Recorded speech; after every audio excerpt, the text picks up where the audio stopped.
Alright, so I've already teased this one a little bit in our chord chart lesson, but in this lesson we're going to be learning an A major chord, okay? So if you see our chord chart up on the screen, what we're going to do here is we're not going to play our 6th string at all, which is our low E string. Okay, so we're not playing that one, and what we're going to do here is add the fingers on like this. I will explain that to you as well as we go. So 6th string closest to you, we're not playing at all.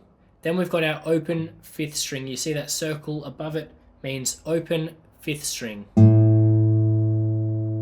And that's actually our A.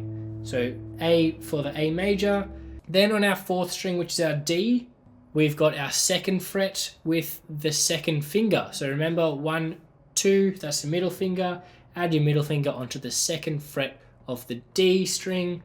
Then the 3rd string, we've got number 1 on the 2nd fret, which remember index finger, so middle finger, index finger, just tuck that one in behind. And then on the 2nd string down here, we've got our 3rd finger. So remember 1, 2, 3. So we've got middle finger, index finger, ring finger, and then 1st string is going to be open. So what I want you to do before you actually strum that out is just to play each of those notes to make sure they're ringing out without any buzzing.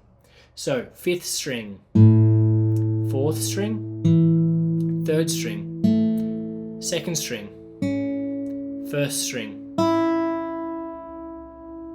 Now there are some things you need to watch out for while you're playing this one. If you play too closely to the string, so that's where your index finger is going to come across it too much, you're going to mute that 1st string, or you're going to play the 1st fret, which is going to sound terrible. So make sure when you're putting your index finger on, you're not keeping it flat. Remember how we talked about you don't want to use your flat finger, you want the tip of your finger, because if you're using it flat, that's when you're going to mute that 1st string. So make sure there's a gap for that 1st string to play. And another thing to look out for is just making sure that your fingers are close to that fret up here, because otherwise with your tight fingers in together, it's really hard sometimes to get them all sounding good, because you might let your index finger slide down too much or things like that. So make sure they're all close to the fret, and then make sure they're all ringing out nicely, and then strum them together just like that. All right, so here's our A major. And then we can move on to our E major, which you've already learned, but I've got a quick recap for you in the next video.